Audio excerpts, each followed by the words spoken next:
but I want to read an excerpt from your magazine that I thought was really interesting. You said this, and I quote, using the age-old, quote, hire the opposite method, rather than a defensive-minded, experienced SEC head coach, South Carolina chose a charismatic former wide receiver who has never been a head coach or offensive coordinator or coordinator in general.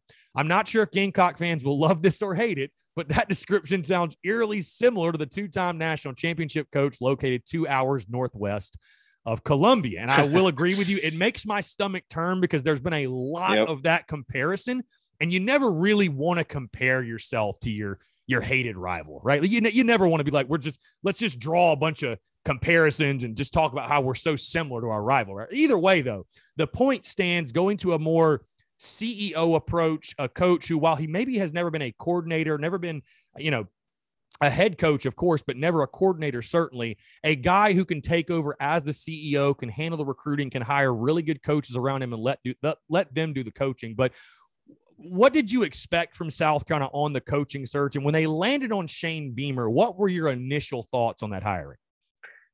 Yeah, great point there. Thanks for reading the Dabo comparison quote there. It was interesting. I mean, I didn't want to throw it in there. I was going to, and then I was I've had alums and guys that are, played football at South Carolina. A lot of people have been very openly comparing it. He's a lot like Dabo Swinney. He's a lot like that CEO type. And it's like, I understand that, and I totally get that. I know that's kind of the next wave of coaches, but it's still just, it's like, can't we find another comparison? I mean, Right. I know. Well, it's funny. I mean, right away when I heard the news, it seemed a little bit out of left field because usually you think of in the SEC, it's a very tight knit, like, the SEC programs will hire an SEC coordinator from another SEC school, right? But in this case, he wasn't a coordinator, offense or defense, I believe special teams, but kind of out of left field. It wasn't a former head coach anywhere.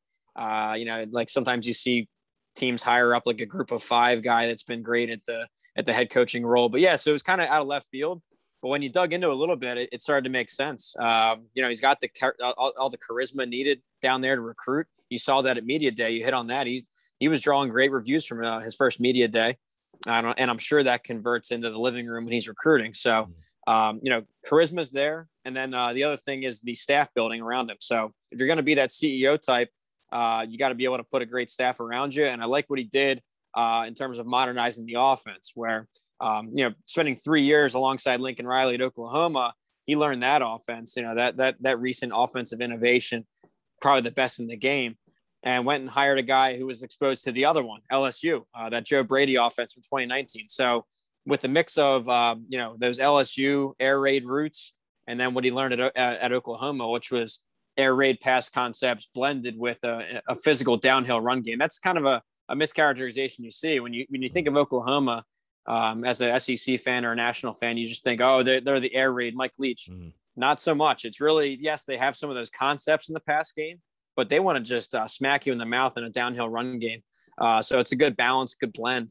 So I'm excited, because when you look at the SEC, you saw it last year in 2020. It was an offensive explosion. It was modernization across the board. No longer is that 1980 style, that I formation power run game. I don't think that's going to work anymore.